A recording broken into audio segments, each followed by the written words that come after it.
welcome to another episode of Beyond Sunday, where we keep it real with faith and life. Because as you all know, life be lifing.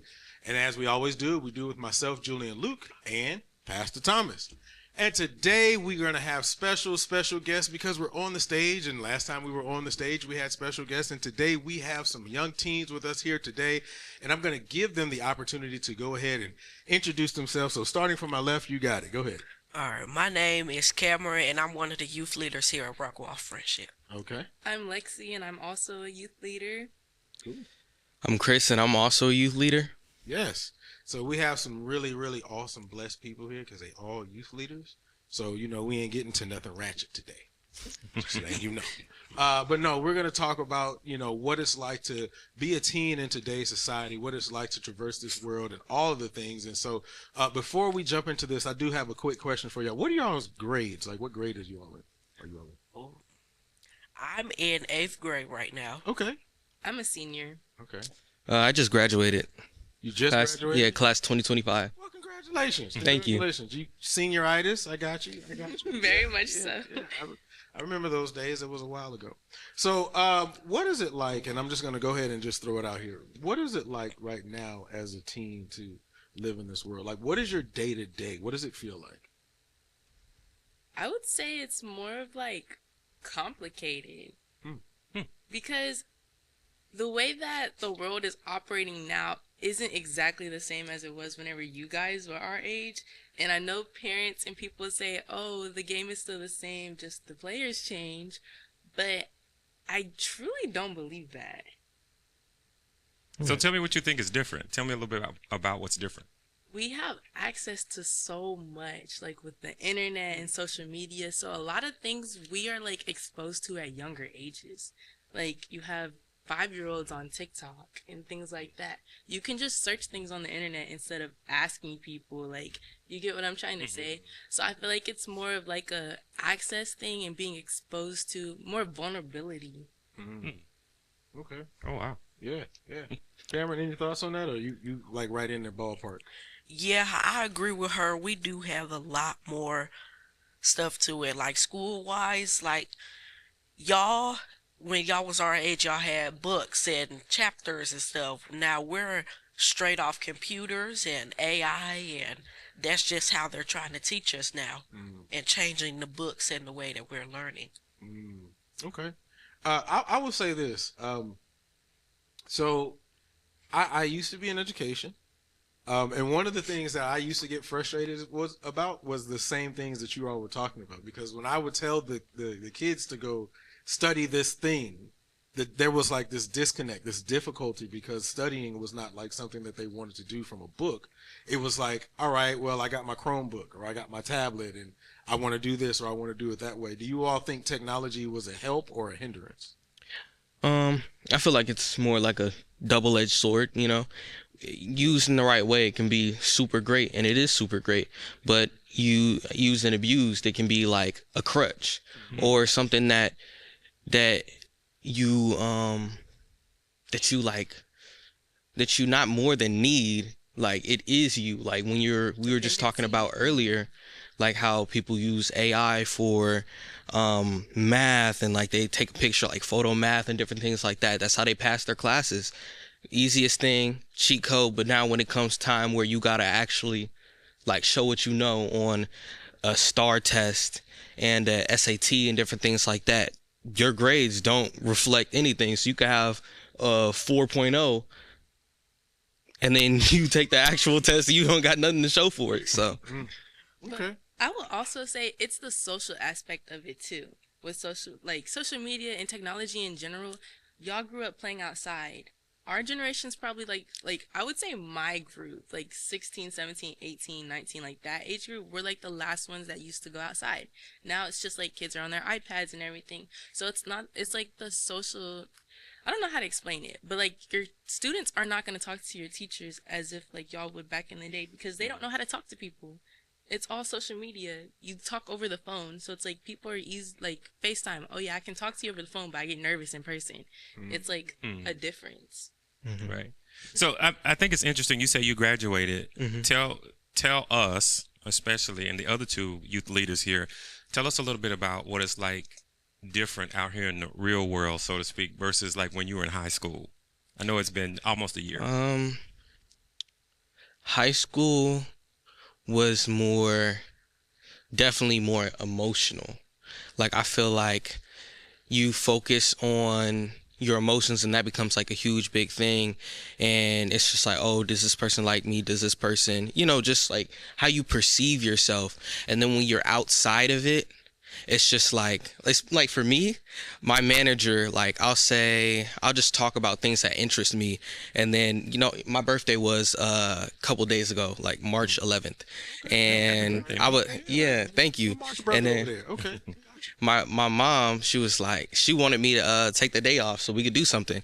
And I was thinking about it, but I'm like, nah, I gotta go to work. And then I was talking to my manager about it, and he's like, oh, you're a man now, sacrifice. I'm like, get out of here. But like, it's just like people expect a whole lot from me, but it's just like, I feel like going from high school to the real world, it's like I have a lower tolerance for like abuse of power. Like, I've never really liked to sit back and let somebody talk crazy to me or something like that. Like, I won't spaz on them or nothing, but like, I'm not about to let you sit here and talk to me like that. Like, one of my managers, like, he from my first job at like McDonald's, like, he had spit on me. Like, I was finna tweak, but like, I just quit. But like, yeah, So there's a difference in dealing with the world around you versus how it was in high school. So the world around you is maybe a little bit more challenging to deal with than it was in high school? For me, I don't really, I don't know if I necessarily perceive challenges in the same way that other people do, because I'm more of like a coast type person. Like, so that's why, like, I'm good at a lot of stuff, but it's picking one that's the most difficult thing, because I've always got to choose, like, if I wanted to do this, I could do this day, or if I wanted to do that. But like, when you're in the real world, you have to have like a certain type of consistency in what you do, and then you got a lot of free time that you either would in high school, like, spend on studying or doing different things, like study for this test. But like, you have to make the person that you want to be. Right. You got to like set that boundary, and you have to hold yourself accountable. Nobody's holding you accountable. Like, that's something that you got to do. Right. So Alexis, you were talking earlier about how you can tell the difference between your generation and previous generations. You have a younger sibling, Cameron is sitting there next to you, coming behind you, headed into high school too. What advice would you give to Cameron, to your younger sibling, about, hey, this is the way to look at things because our generation is so different than other generations? I would say everything happens for a reason. And I know it sounds very cliche, like everyone's like, oh, everything happens for a reason. But it truly does, because I struggled my freshman year with world history. I don't know what it was about world history, but I just could not get the concept. But it pushed me, like, to do better. Like, I struggled a lot in that class, and I really thought it was going to destroy my GPA, but here I am about to graduate with a 4.2. So, like, it's kind of like a perseverance thing. Like, oh, you didn't get into your dream college, but now I have, like, other opportunities coming for me. So I would just say, like, be positive. And I know it's really hard to be positive because the outlook on the world is so negative, especially in times right now with everything that's going on in the world. But, like, you have to just, like, know that God has you. Yeah, it's great. And then Cameron, for you, you're getting ready to finish 8th grade, getting ready to go off to high school. What advice or what would you say to somebody that is in the 6th grade going to the 7th grade, or somebody that's in the 7th grade going to the 8th grade? What would you tell them? I would say be prepared. Like, always, like, be prepared to where you don't have to get ready to where you're already ready. That way, it kind of makes it easier because students are disrespectful. And that makes it very hard on the teachers and the principals. So I would say be ready and take high school credit classes. I take 3 high school credit classes right now, and I'm gonna take 2 over the summer. That way I can start getting my credits done so I can work towards what I really want to during my senior and sophomore year. I mean, senior and junior. Oh, that's awesome. That is really awesome. So, I do have something to piggyback on because you definitely said that like students are disrespectful. Like, how do you all, because you guys seem to be doing some great things, like, how do you all navigate not giving in to like the people around you, the peer pressure, all the negativity that you would see that around you, and continue to be focused on the main goal ahead? I would say it's definitely the way I was raised. Like, I was raised in the church. My parents, they didn't play that. It was yes ma'am, no ma'am, yes sir, no sir growing up. Like, my parents taught me how to be respectful. They taught me how to like speak to people and things like that. So like that's the reason why I go to school. I say good morning to everyone, even teachers that I don't too much like. I say good morning to everyone. I speak to everyone because you never know what people are going through. And my parents, they have a really big impact in my life, I would say. Like, they speak to me about everything. They make me very much aware. Like, people are disrespectful, but they probably didn't have the same, like, growing up, like, lifestyle that I had.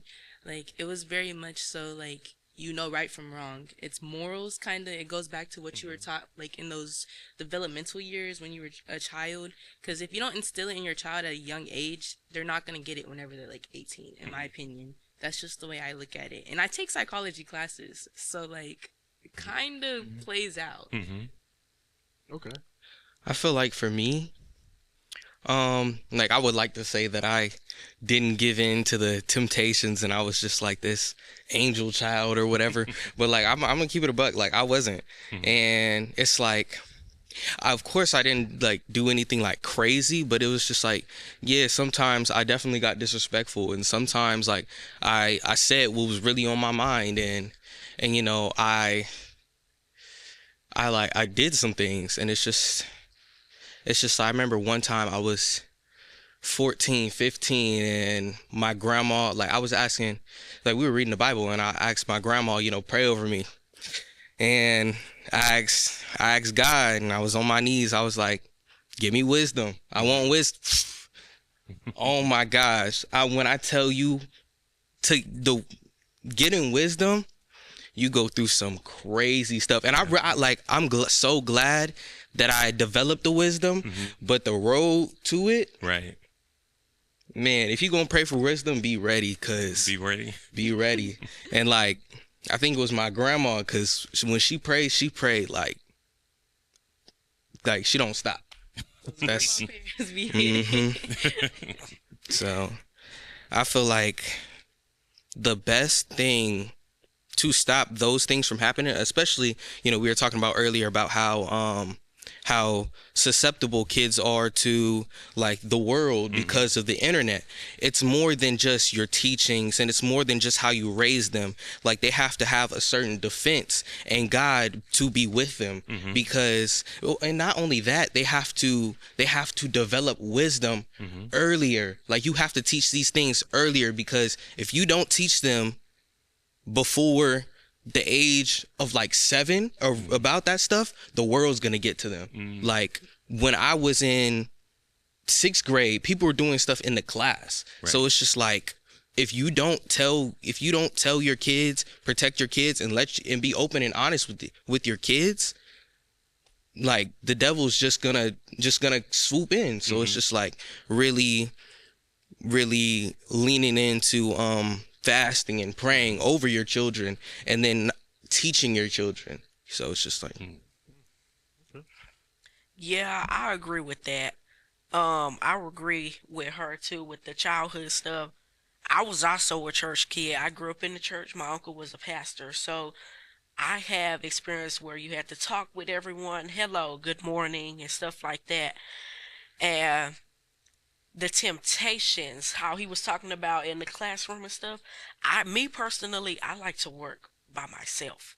So I let my teachers know, and they all know me. So usually we do group projects. I work by myself because I like to work better, because some people they don't want to do the work that the teacher assigns. And it's the temptation. It's like, do you want to sit there with them and do nothing and get the bad grade? Or do you want to do the actual work? And that's how I was raised too. My parents, A's and B's. A's and B's, you know what to do. You know right from wrong. You know the consequences. And it's just stuff like that. That's I would- great. Oh, can Go I ahead. add on to that? I would definitely say, like, to piggyback off of what you said, worldly things are very tempting, like, nowadays. Like, secular music and everything, it's like, it's kind of normalcy. Like, the way that, like, everything is just perceived as normal. Oh, it's okay for you to disrespect your parents. Oh, it's okay for you to do this, like, you know, sneak out the house and do stuff like that. I feel like it's definitely, like, it goes back to what we were saying, like, the way you were raised, because you know right from wrong at the end of the day. But also, it's like peer pressure. Like, peer pressure is not the same. It's not like a, oh, go do this. It's more of like a, have you tried this? That's a good one. That's a You know good what one. I'm saying? It's That's a or good it's one. more like a, well, I do it. I mean, everyone else does this. You know, it's not like a, I'm forcing you to do this. You really haven't done that? Like, Yeah, like, it's like a, wow, like, you're kind of weird for that. Like, Oh, really? yeah, because it's like, for example, vaping is a very big thing. That's right a now. very strong It's very stuff big. that's Like, going on right now. I think I'm the only person at my job that doesn't vape. And they're like, Stay strong. yeah, I don't want to. Like, that's just me. Like, I know right from wrong, like I say. And so they're like, Lexi, like, it's okay. Like, but it's not. You know what I'm saying? So it's just like a, you have to know who you are at the end of the day and have a backbone. So I wanted to say something because I know you said something earlier about people saying, like, you know, the game is the same. Peer pressure has always been a thing. You know what I'm saying? Worldly things have always, I think, you know, the way that they're presented to you is different. And PT, correct me if I'm wrong. You know, we didn't have access to social media. That wasn't a thing when I was coming up. But, you know, your partner coming up to you, be like, hey, man, we going over here to do this. You rolling? You know what I'm saying? Like, that's part of it, you know, the experience that we had. Or even just some of the stuff that we would watch on TV would have a lot of those things in it. And that is what shaped culture. Where I think as now, social media for you all shapes culture. And so I think that in and of itself is kind of where that peer pressure comes from. Am I correct in saying that? No, I mean, I think you're absolutely right. Like, when previous generations, their bubbles were pretty small. So if you were going to compare yourself to someone, you were comparing yourself to someone who was in your class or somebody who was right around you. Right now, with social media and the public square being so big, you can compare yourself to someone way on the other side of the country or way on the other side of the world. So there's a lot more information that you're taking in constantly. There's a lot more stimulation, a lot more opportunity, like you're talking about, to do things that are against your values. And so the door is kind of wide open to pretty much anything that you can even think of, and stuff that you wouldn't think of, right? And so I think that is an important acknowledgement that you talk about. But what I'm interested in from all three of you is that you talk about your time in the church. Tell us, like, if you wouldn't have been in the church, if you wouldn't have been exposed to the church, how do you think that would have changed who you are? Or would it have changed who you are?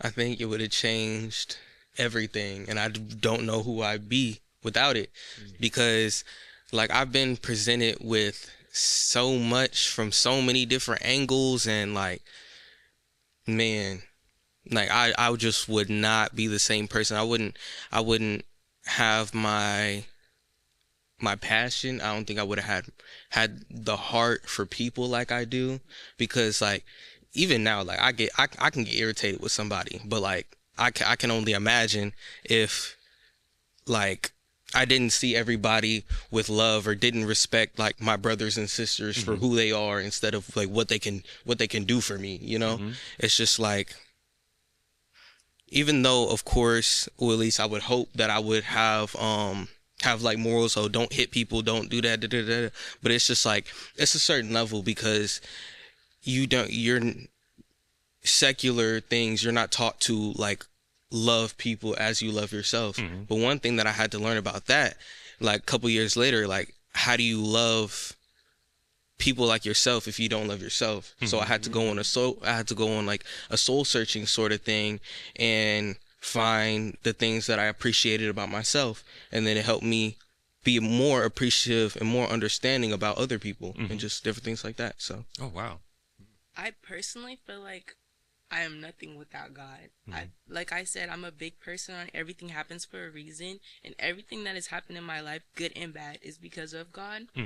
And like the relationship, like I'm not a perfect Christian. No one is perfect other than Jesus himself. And so I feel like I would be truly lost because my parents, like my family was praying for me before I even hit the womb. You know what I'm saying? Before I entered this world, my grandma, she's a pastor, she's a deacon. So like, I just feel like without God, I don't know what I would be, if I'm being honest. Yeah, I agree with her. And I feel like I would not be who I am if I did not grow up in that church or just in church in general. Because I agree with her how she said about the God gives and what he takes. And what this is my own say I tell people is that God will take things out of your life because it's a blocking a blessing. Because when he takes it out your life, you're thinking, oh, what am I going to do? He is trying to bring another blessing into your life because that person or that thing or that saying or device is blocking that blessing. So that's just something that I believe in, just growing up and looking at God and help and see where he's brung me. Because I don't think I would be doing what I'm doing now if I did not have him. yeah, Come on, Cameron. I think So I call him Little Deacon when he comes up. Yeah. Every time I see him, what's up, Little Deacon? It's really interesting that you all say that. You know, I have a son who's in 5th grade who's about to transition into 6th grade, and just recently he was taking one of his tests, and when he finished with his test, he was reading his Bible. Like that's, you know, you give an option to read after you finish the test. So he's reading his Bible, and he had a classmate who was like, "Why are you reading that? That's not even real." And one of the things that I was super proud of is the fact that he was able to stand on his own, give him scripture, and also give him, you know, historical evidence that proves that the scripture is real. My question to you all is, have you all ever experienced somebody who, you know, kind of went against your faith, you know, knowing that you are believers? Like, you ever experienced that as well? And like, what was your way of dealing with it? I feel like a lot of people have came into my life questioning my faith and really like sending me not into like a spiral, but like into a thing where I gotta figure this out, you know, because I feel like it's like that not only because like I'm a Christian, but because I'm also the firstborn, so I extra belong to God, but I'm the first grandson on both sides. So it's just like I'm the first in everything. So like I remember believing, and then I remember believing but not knowing why I believe. And then I remember believing, and I remember thinking, why isn't my belief like these other people's beliefs? And then I remember looking at the older people, and I wonder if those are the people who are saved, am I really saved? And then it became, well, what does Jesus say? And then Jesus says that you're saved because I said you're saved. Like, you're forgiven. No matter, like, if he died on the cross, he said you're forgiven. Forgive them, for they do not know what they're doing. So it's like that in itself, and the fact that I have the Holy Spirit, and the fact that Christ, your relationship with Christ is exactly that. It's a relationship, and you don't start off knowing the person 100%, just like anybody else you would meet in the world. So it takes that time. They believe like they believe because they've been walking with God through thick and thin, all them children, tough times, all that type of stuff for 50 years. Right. So that's why they believe the way they do, and they cry when they hear the songs, and because they're thinking back to a multitude, a quantity of different things. So it's just like it gave me rest because I know that that's in store for me. So I don't gotta stress on my journey, because the journey at the end of the day it's gonna happen. So would say I kind of surround myself around like-minded people, if I'm being honest. But there's also going to be like people you encounter that don't believe. Right. You know what I'm trying to say? And I would say in 8th grade, there was this girl. She really made me mad, guys. Like, really made me mad. Because she started questioning me. Because I was about to get baptized. And I was so excited. And she was like, but why do you believe in God? And I was like, why don't you? And so she was like, because like he puts people through pain. And I was like, what do you mean through pain? Like, and she was just like, he like people die. Like, why do people have to die? And I was like, well, maybe you should try reading the Bible. You know, it was a suggestion. She like completely got upset, and I was genuinely trying to help her. Like, some people don't know Christ, and I mean that's the reality that we live in. And some people just feel like people are entitled to their own opinion, and she was too.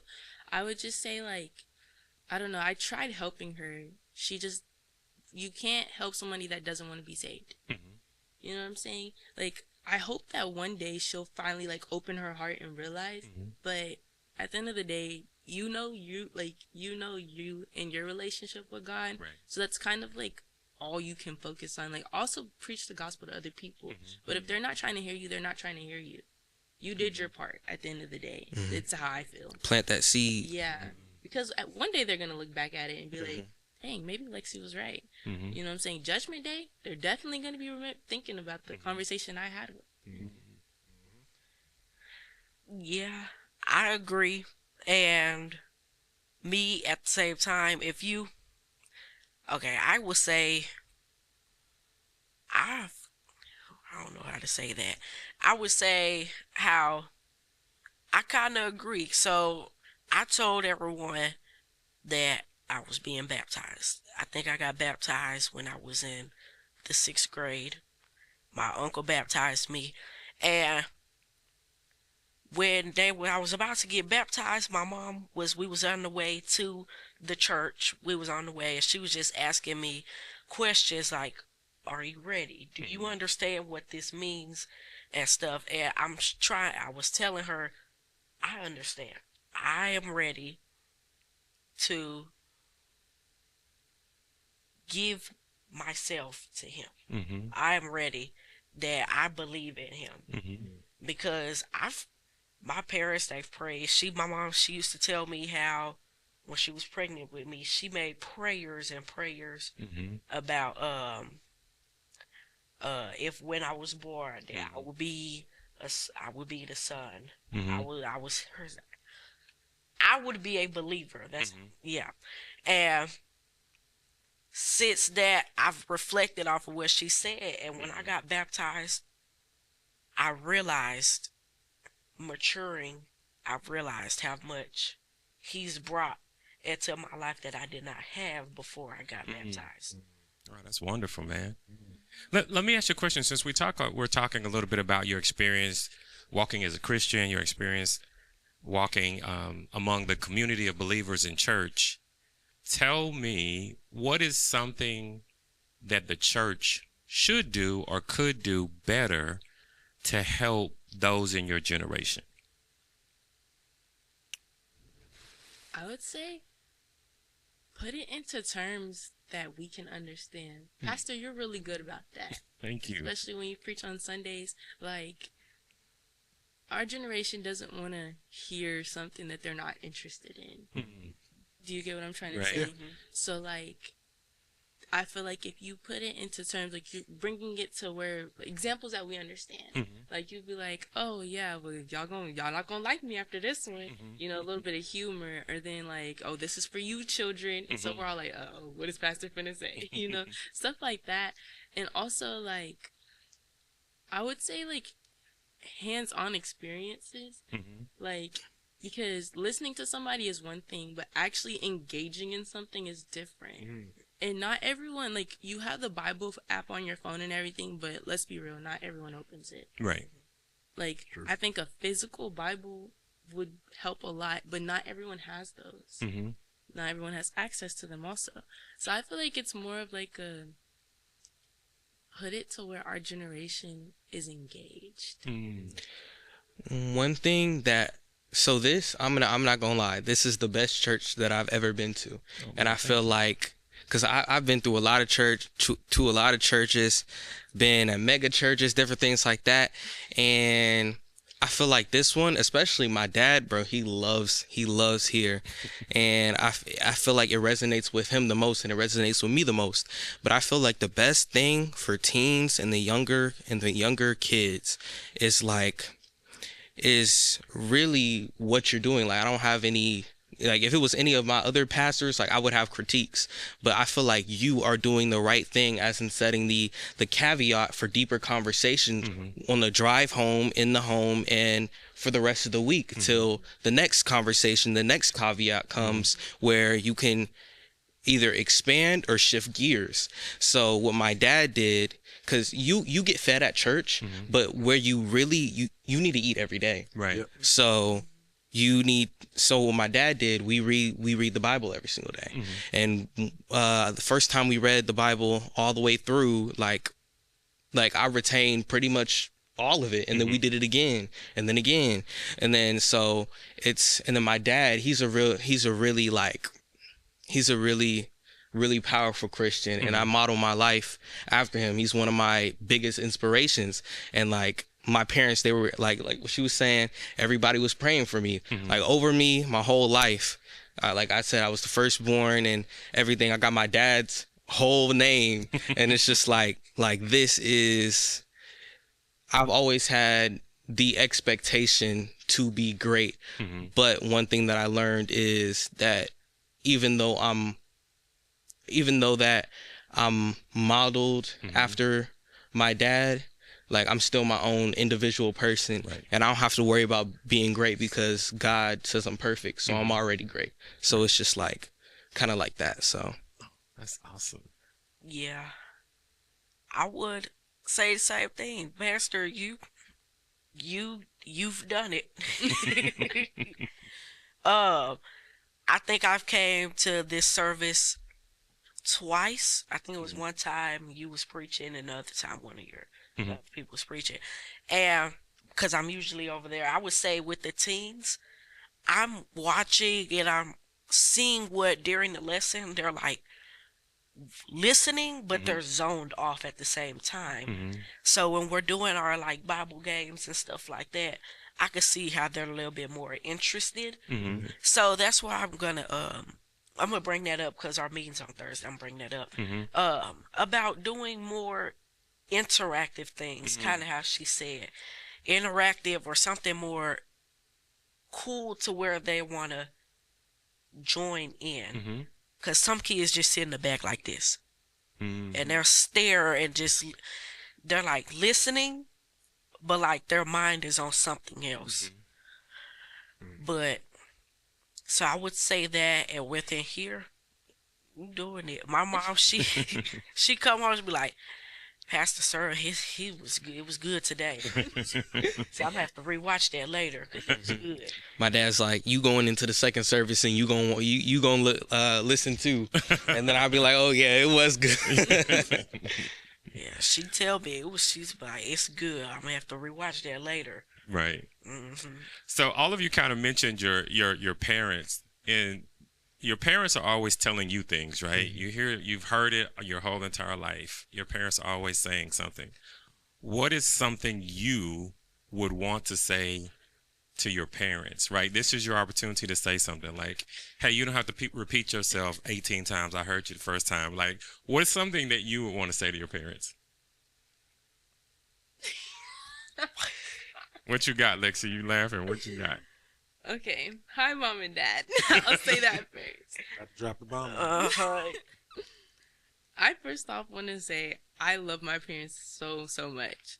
I'm a very bad person of expressing it, though. And I'm very self-aware. I feel like over the years, I've become very self-aware of how I, like, am as a person.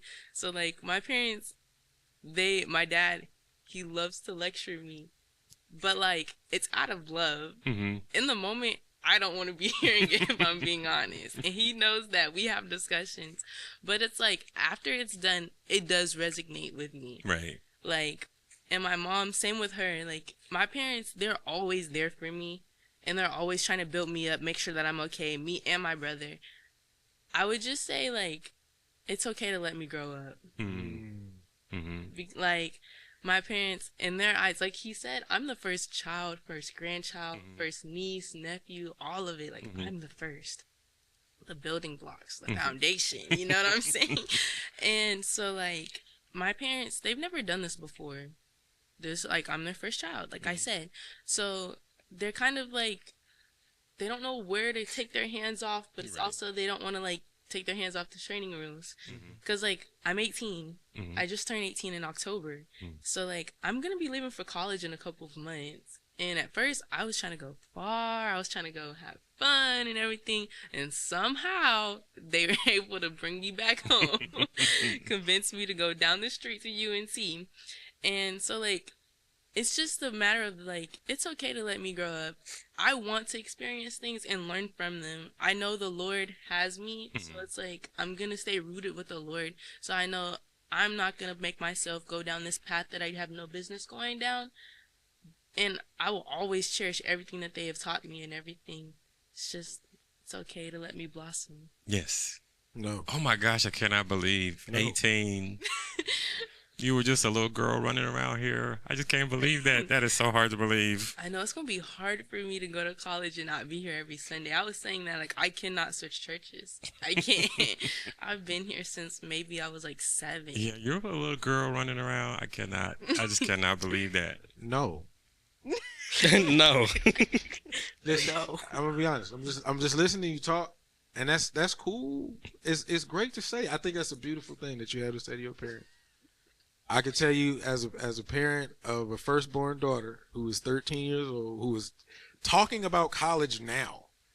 No, ain't no reins being let go. No, no. I talk hard game to a lot of people. I put this out on public. I talk hard game about my daughters. Like, yeah, they can go ahead. No, they can't. No. Nope. Oh. But I think it's awesome. But no. He said. So what about you two guys? What would you say to your parents? Like, what would you have to say? I'm sure there's something that they do or something they have done. You're like, oh, here we go with this. I think my parents did a good job, a great job, the best job they ever could have did. Like, I feel like if I would have had any other parents, they wouldn't know what to do with me. But cause like I've been a really smart child. Like I've always like asked questions, and they've given me the room to get those questions answered. You know, I know that a lot of people don't have that opportunity. You know, it really wasn't, even though I had to like be quiet, watch how I say it in front of adults, but it wasn't really like that how it was with my cousins and all that kind of stuff. Like me, I pretty much got to say what I wanted, you know, but I feel like they did a really good job. And the main thing with me, like they know that I'm going to be okay. And my mom, I think she's the one who knows the most I'm going to be okay. Like, usually it'd be the mom trying to be like, oh, stay home. Da, da, da. My mom, she ready for me to go.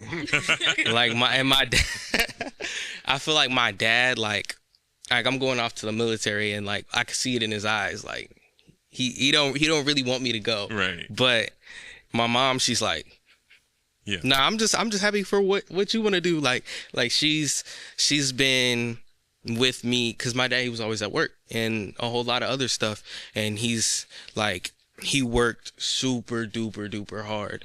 And my mom, like, I've always been around her, so she's seen me help me grow. She's been like she's really played like both roles, even though my dad played like the disciplinary role, but my mom, she had to play that a lot. And like she sculpted me to the person who I am today. And like, she knows what I'm capable of. She knows who I am. I think if anybody knows who I am, it's her. And even like, she'll be like, I know you better than you know yourself. And that's so crazy. That's insane to say. But then like I think I'm cool, and then she'd be like, "What's wrong?" So it's just like, and I feel like it'll be difficult for me to kind of go through life without somebody being there in the way that she is, you know, because I'm gonna be in the military. They don't care about me, and like I had all the care in the world for my mom, like, and people, and like that's your mom, but like this is different because like my mom, like she got no problem saying that I'm her favorite. Like she'll just go out and say it. So she'd be like, "You're my favorite," like every week, like something like that. But I think they did a really good job. And I know that they're going to do a better job with my siblings, or a more refined job. But, yeah. And if there was one thing that I could say, like, about their parenting, because I feel like they're really doing a good job right now. Because they stopped whooping my little brother. Like, they don't do that anymore. And he's like 10. Like, they did a good job with him. Like, he don't even need it. But me... Man, I'm not a bad kid by any means, but I was getting cooked. And then my mom would be like, "You ain't get whoopings like that," but like I remember. Your mom said it didn't happen. Like, man, parents would be like, "I ain't do that. I was abused." You did." I'm not gonna say I was abused, because I definitely wasn't, but like, I'm not gonna say that I wasn't getting beat, because I mean, like, I wasn't getting beat like they was getting beat. I feel like it's always get better. They are phantom whoopings that don't exist. Yeah, man. Only once or twice they remember. That's it. Like my parents, I like that. they got I don't think I like that. they got like crazy whoopings, and so they're talking that when they wanted me, they was like, "Oh, we're not gonna whoop our children like that." And like I probably got like half the whoopings that they got, but that half was still a lot. So it was just like, and then I just know that my grandparents, they got whooped a lot, and they, you know, it always like it gets progressively better, you know, just like how the like the marriage rate and different things like in the black community is just coming back up, because like the whole reason why it fell was like, you know, the government and all that kind of stuff. I could really go into that, but I'm not going to. That's a long thing. But, you know, Another topic. yeah, but, you know, growing up in Portland, Oregon, like they took us away from that, came to Texas, because in Oregon, like every drug is legal, and there's a lot of like gang violence, different things like that. Just things like, you just don't want your kids to see. Right. Like they ride naked on bikes out there. It's like why? Huh? In Portland? Yeah. Yeah, it's Portland is like, their motto is like, keep Portland weird. Like I love Portland with all my heart, but it's just like Portland is something else. Wow. Okay. That's interesting. Portland is something else. That's interesting. Yeah. But that's my home. Cameron, anything you got to say to your parent? Oh. Because he still got to deal with it, so you got to watch what you say. So, hey man, don't be afraid. We got your back. No, we don't. can only help you so much. You finna get in that car. She gonna be reaching back. We can only censor certain things you say. we watching the podcast. I heard what you said. Okay, I would say they are one of the best parents. I feel like if I would have had any other parents, I would have asked them to sign my adoption papers. They are one of the best. I feel like those one of the two most important people in my life. I could really reflect back and see so much that they too have went through to make sure that me and my two younger sisters have the best that we can. I see how my dad, he works and works. He goes out of town. He's a I don't know what he do. But he goes out of town for the whole week and doesn't come back till Saturday. And he's working so that we can have the best we can have, so that I think what he doesn't want us to do is, I don't think they want us to grow up the same way they did. Right. so that we could have better stuff. And plus, they done set up my future. Well, so the way that they set me up, like the classes that I'm taking, the dual credit and all the lab, me graduating with my associates and stuff, they're trying to set that up so I could go towards the goals that I want in life. And I could see how they're setting that up, and they're like one of the best parents. What you want to do? My goal is to graduate with my associates, go to law school, Okay. where I get my when I pass the bar, become an attorney. Come on. Attorney. Yes, sir. You and Lexi both want to go to law school. I know when I do wrong, I'm gonna have some people to back me up. Got you. Yeah. Wait a minute. What kind of law they gonna do? They may not be able to help you. Yeah, I might not be able to help you. You may. Hey, I'm a I'ma corporate find something- attorney. Oh, she said corporate. She I'm doing going corporate. She's not big. gonna. She'll be able to refer you to somebody. Hey, listen, whatever. Okay, I'm with you. I'm going big too. Oh man, Okay, Cameron said he We doing might corporate too. go. You I had out of somebody. luck. Yeah, I'll you post out a thing on Instagram, say free my homie, he ain't do it. Because with me, I'm trying to get my bar. Once I become an attorney, I think I might keep going and do like cases and stuff like that. But my plan is to open a big franchise. I'm gonna buy out a law firm. Once I get that one, I'm gonna start and open another one in a different city, and I'm gonna make it go out. I'm trying to go out all around Texas. Come on, sir. finna That be sounds that- like an awesome plan. What's that one dude with the who be doing the stuff with the 18 wheelers? He got that Right, sledgehammer. A Texas hammer. So, yeah. Yeah, I want it to be all around, to where I have to, or I hire someone to travel and check on them offices. Like I want Okay. big. Sir, you have a whole plan. Right. You have a whole plan. That's awesome. That's dope. I haven't heard too many young people who actually have that big of a scope and a vision at that early age. That is I incredible. stopped at law school, but you passed me. You got some work to do. Then, obviously, you got to. behind apparently. Yeah, apparently you behind. You better get to thinking. I've known I wanted to go to law school since 8th grade, but no, you got it figured out. Yeah. Awesome. I've been wanting to go to law school since I think I was in the 5th. I've been planning it. I have a checklist on my dresser right now, and I'm checking it off as I go off. So I Love could that. open up at least 5, and I'm opening up law firms, That is and I will wonderful. keep walking. And I feel like I'm still going towards it because I'm walking with God. That is wonderful. God He's walking with Come me. on, Deacon. Yeah. I'm walking with Come on, Him. Deacon. That is awesome. I do want to do a quick shift because you guys are on so many different levels. You've graduated. You're on the way to graduating. You're on the way. Well, you're in 8th grade on the way to 9th grade, correct? I know that I can think back to when I was younger and during those times, and even just traversing this world, right? Some of the mental capacity that it comes to be able to navigate through that, right? Like how some of the challenges that come, some of the thoughts that come, because a lot of times we give these preconceived notions of what it's going to be like on the other side, right? How do you all handle those mental challenges as you all are traversing your new lives? Like you're going to the military. Like what are the mental thoughts or the way that you handle some of the mental stressors or anything that you deal with?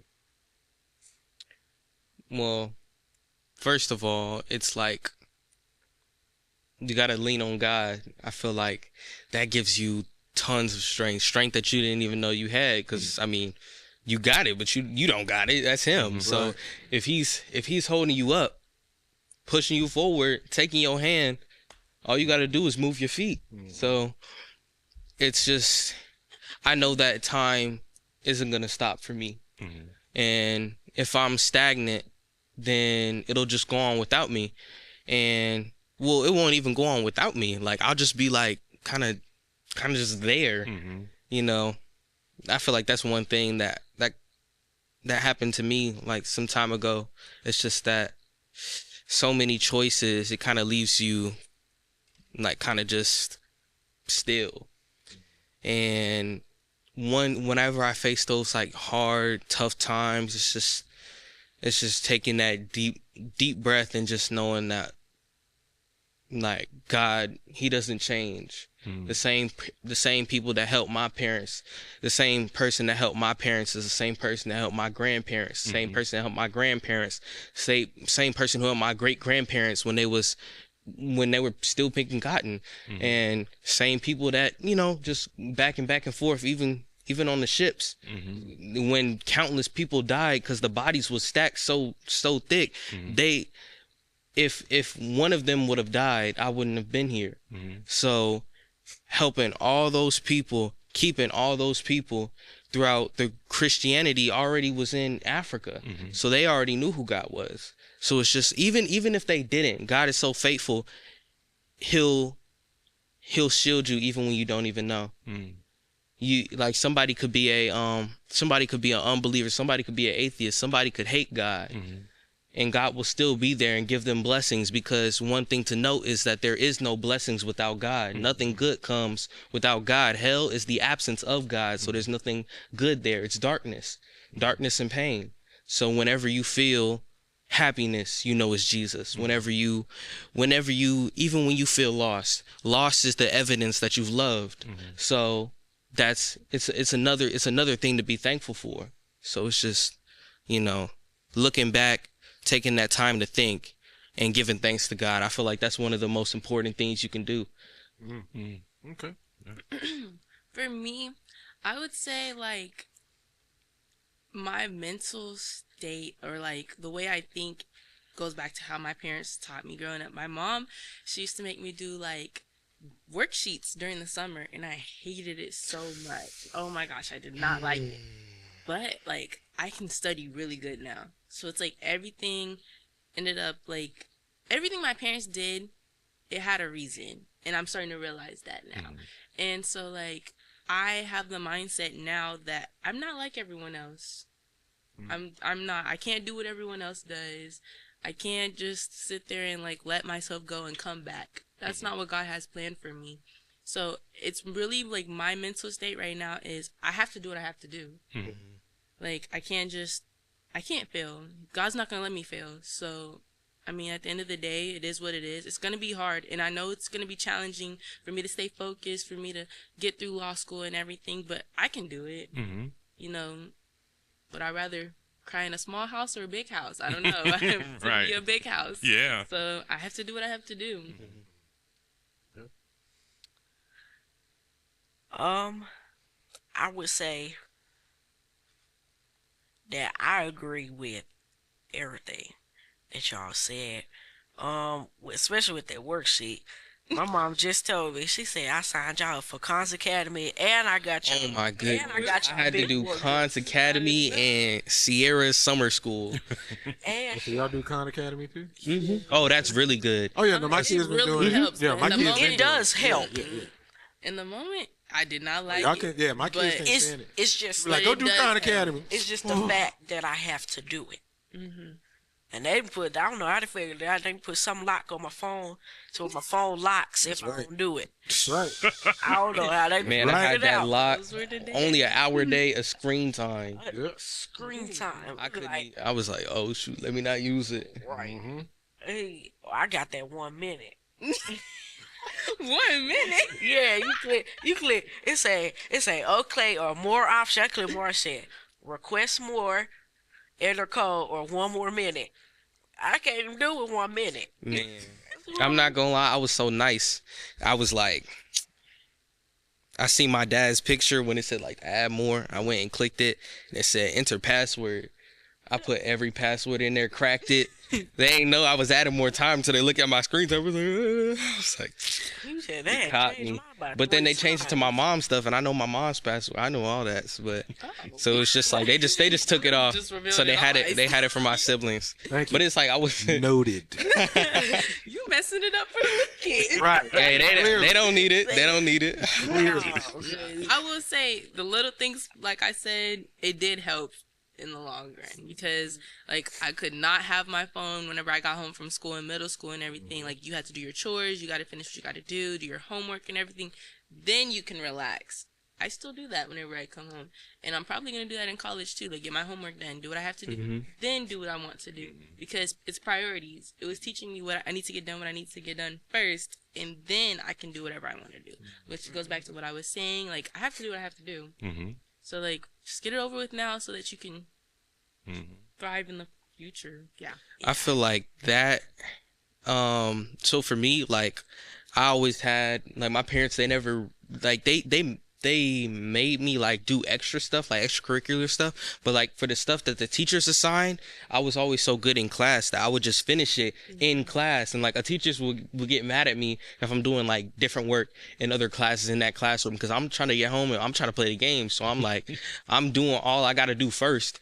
And then at a certain point in high school, like, I mean, maybe, like, junior year, I couldn't do that no more. So I'm like, I gotta study, and I'm not doing that.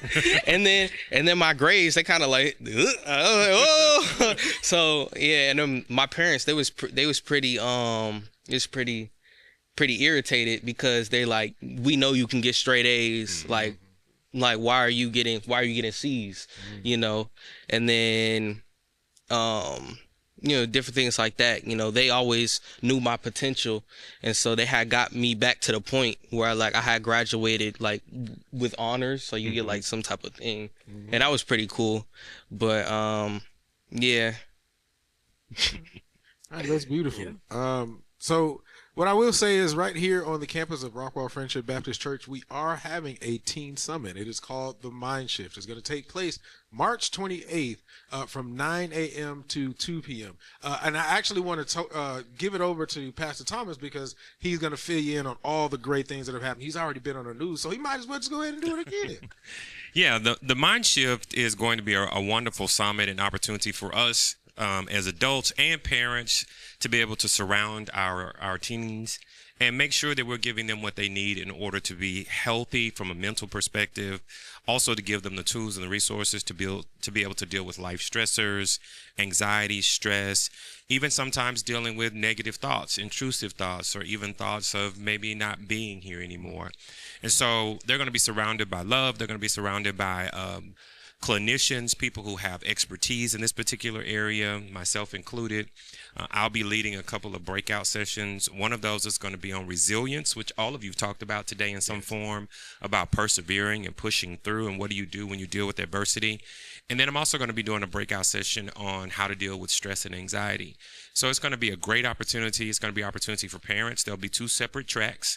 There'll be a track for parents to go to certain breakout sessions, things like what happens in the teen brain, how the teen brain develops. And then there will obviously be tracks for the teenagers. So there'll be a track for 8th and 9th grade, and then a track for 10th through 12th grade. So it'll be a great opportunity for students to come out. We want everybody to register and make sure you let us know you're coming. It's free. There's no charge. Wonderful opportunity, and we invite everyone out.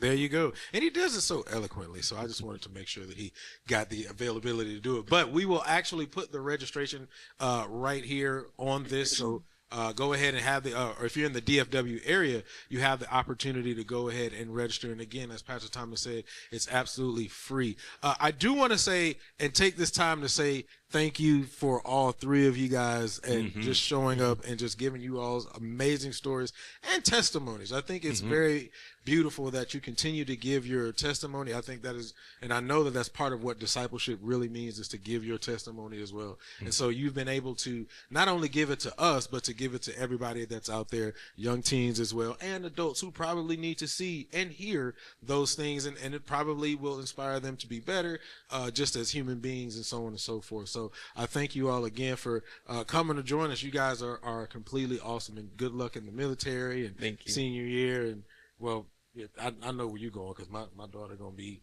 in P-Tech with you. Yeah, so it's all right. Yeah, all right, man. Y'all got it. It's not that hard. I promise. What's P-Tech? That's where you can take dual credit classes, so you can graduate your associates. Yeah, I'm doing it. It's not hard. Yeah, I did it. It's good. Yeah. Like, I thought it was gonna be hard. The way they have those meetings, it's like, yeah, you're gonna have to do all this, and I'm like, I'll say it's easier than normal classes. Like it's easier than AP. It's even like they treat you like you're a college student. And for you. it's most of the stuff is self, like they'll set a curriculum, but you can decide where you want to study. Well, my strong point was like writing and reading, so that was pretty easy. Like you just type, you gotta write a lot. If you don't like writing, you might like not like the classes. No, he gonna be in But- law. He gonna write. Yeah. Oh Just yeah, for oh the- yeah, the yeah. reading. But Yeah. I also want to take opportunity to say thank you all for your leadership too, being youth leaders here at the church, being an example for the other youth, but also being a voice for them.